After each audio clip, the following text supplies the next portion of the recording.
Good afternoon, everyone. We are from class 10 and very much interested to show about the life processes. Life processes are the process which helps in our body maintenance. And the first one is digestive system, second one respiratory, and third one circulatory system, and the last one is expiratory system. Today, me and our team is going to tell about the digestive system. So let me introduce me and my friends. That is Chaturya, Amrita, Jaha, Shrestha, Bhavya, Kavya, Ramila, Shamila, and my name is Nuna. Let me tell you about nutrition in humans. Humans are complex animals which have complex digestive system. In this human being's digestive system, we have alimentary canal and accessory glands. This alimentary canal consists of mouth, esophagus, liver, gallbladder, pancreas, stomach, small intestine, large intestine, rectum, and anus. This alimentary canal starts from mouth. We will take food from mouth and we will, with the help of teeth, tongue, and salivary glands, the food becomes bolus. This bolus will enter into esophagus. Esophagus is a muscular tube. It is about 25 centimeters long. It has rhythmic contractions because to transfer the bolus from mouth to stomach. Stomach is a large organ which expands when the food is entered into it. The muscular walls of the stomach helps in mixing of the food which is entered into it. Next, the digest is taken care by the gastric glands, which releases dilute hydrochloric acid and a protein digestive enzyme called pepsin and mucus. This mucus, which is released into it, protects the inner lining of the stomach from the action of acid into normal condition. The small intestine is 6 feet long. In the small intestine, meat will present, which is in figure-like projection called villi. This villi absorbs all the nutrients in the small intestine. The liver removes toxins from our body and makes bile. The pancreas stores it and uses it for fat. Pancreas. The pancreas secretes pancreatic juice which contains enzymes like trypsin for digesting protein, for breakdown emulsified fats. The unabsorbed food comes to large intestine. The walls of the large intestine will absorb the water from it, and the remaining material goes to the rectum and anus. Rectum. The rectum is the storage chamber of waste products before they are eliminated from our body. The anus is the final opening of the digestive system. Overall, the digestive system is responsible for ingestion. This means taking the food, and digestion is the breaking down the food into the smaller particles, and absorption, the moving the nutrients into the bloodstream. Last one is elimination. It means removing the waste materials from the animal. Good afternoon, everyone. We are a team of respiratory wonders consisting of 6 members in our team. And allow me to introduce our team. This is Bhumika, this is Hamsika, this is Stuti, this is Amulya, and that is Sharan, myself, and Jasri.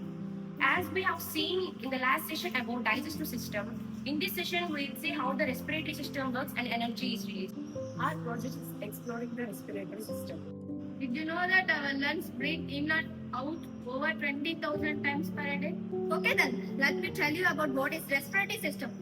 The respiratory system is a network of organs and tissues which helps us to breathe. The respiratory system consists of the nose, mouth, trachea, bronchi, lungs, and the diaphragm. The air enters through the nose or the mouth, passes down by the trachea or the bronchi, and leads to the lungs where the blood absorbs the oxygen. We inhale the diaphragm, which is outside of the liver, constricting, and the ribcages expands, allows the air enter into the lungs. And when we exhale, the diaphragm relaxes and the ribcages decreases, pushing air out of the lung. Let's take a magnifying look about our respiratory system. Nose is very essential for our respiratory system. It helps in inhaling and exhaling of gases. There are hair-like structures present inside our nose which helps in filtering the air. The hair-like structures present inside the nose are called cilia. Mucus is present at the cocci. Mucus is produced by the cocci and it helps in preventing the microorganisms. The pharynx, larynx, and the epiglottis helps in the passage of air. Trachea helps in passing of the air to the lungs. Trachea also has rings of cartilage which helps the supporting of trachea. The bronchi which allows the air into the bronchioles, the bronchioles which allows the air into the each alveolar sac. Alveoli, it is a balloon-like structure which plays a crucial role in exchange of gases. These are the alveolar structures present in the lungs. When she inhales, the alveoli expands, and when she exhales, the alveoli contract. Two types of respiration which takes place. One, with the presence of oxygen, which is called as aerobic, which results in giving carbon dioxide, water, and energy. The other one, the absence of oxygen, which is also called as the anaerobic respiration, which results in lactic acid and carbon dioxide. I conclude our project that the respiratory system plays a crucial role in every human body and make sure that your respiratory system should work properly. Today we are going to explain about one of the life process which is known as blood circulatory system. To start this session, it's my pleasure to introduce my friends as well as myself. She is Nasupriya, Ruchira, Hasta, Kushilata, Bhavana, Suhashika, Sophia, and I am Anjali.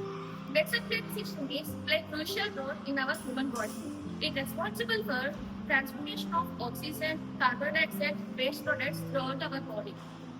And this blood circulatory system is carried out by our classmates step by step. Veins carries deoxygenated blood from body to heart by superior vena cava and inferior vena cava. Deoxygenated blood is the blood which contains carbon dioxide. The deoxygenated blood enters into the right side of the heart from all parts of the body. Superior the blood enters into the right vein by tricuspid valves, and finally these deoxygenated blood enters into the lungs by inferior. The heart is a muscular organ which is as big as our fist. This is divided into four chambers: right atrium, left ventricle, right ventricle. Ventricles have to pump the blood into various organs. It is having thicker muscular walls than the atrium. This is all about the structure of the heart. Valves prevents the backflow of the blood. When the arteria or ventricles contract, when the deoxygenated blood from the superior and inferior vena cava comes from the right atrium, carried through the tricuspid wall to the right ventricle. Deoxygenated blood from the right ventricle enters by pulmonary arteries to the lungs. We know that arteries carries oxygenated blood, but interestingly, pulmonary arteries carries deoxygenated blood. Respiratory system, we have seen that the exchange of gases takes place in alveoli. It holds of alveoli facilitate rapid exchange of oxygen carbon dioxide between the areolar air and blood. It becomes oxygenated blood formed and passing through the pulmonary veins. This oxygenated blood is nothing but a blood having the oxygen. We know that veins carry deoxygenated blood, but pulmonary veins carry oxygenated, and the blood from the lungs come into the heart by pulmonary vein into the artery. From artery, it will go into the ventricle, and when its ventricle contracts, it will go into the aorta. Aorta is the biggest artery in our human body. From aorta, it will go into different parts of our body like tissues, etc. The blood will enter the cells with the help of capillaries. The oxygenated blood provides nutrients, oxygen, etc. to every single cell. In return, it will take carbon dioxide and other waste material.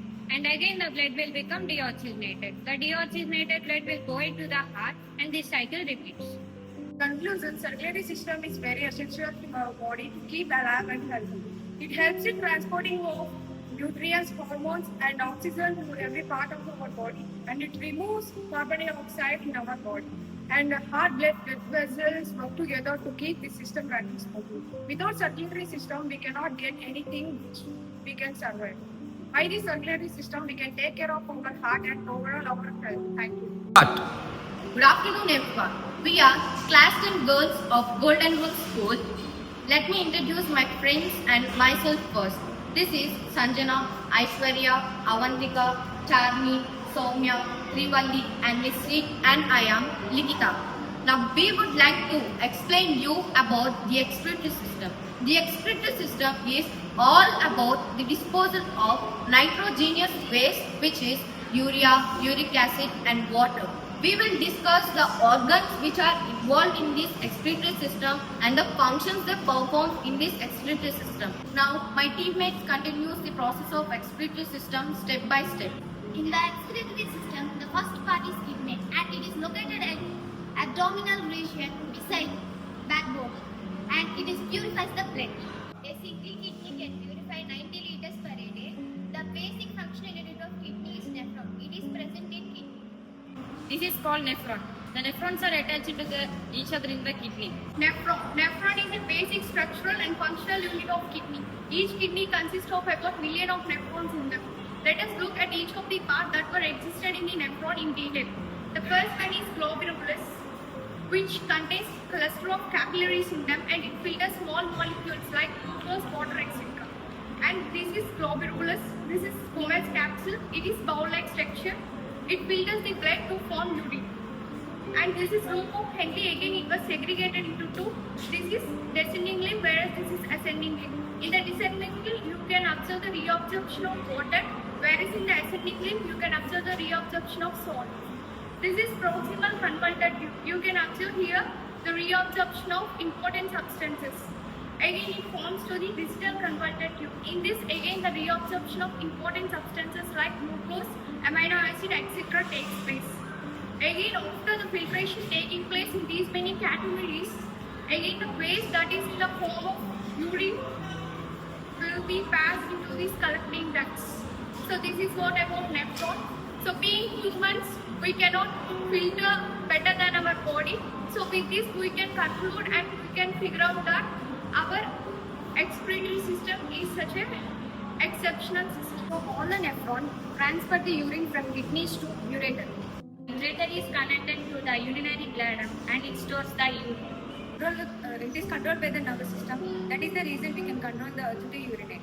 Finally, all the waste in the form of urine comes out of our body through the urethra. Do you know what happens when there is no such excretory system in our body?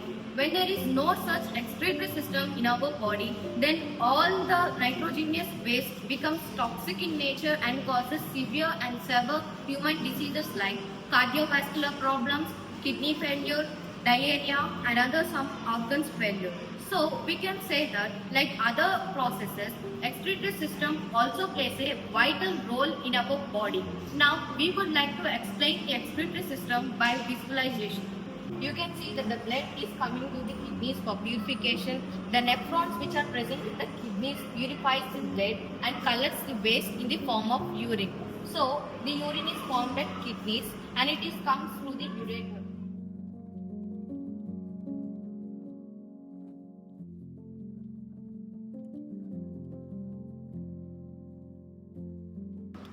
The urine that passes through the ureters will be collecting into urinary bladder.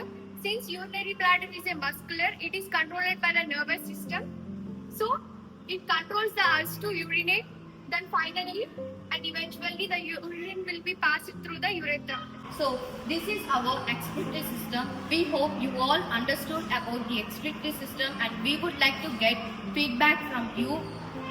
If you think our excretory system explanation is worthy enough, please subscribe to our channel and be a member of Golden Rule family. Thank you.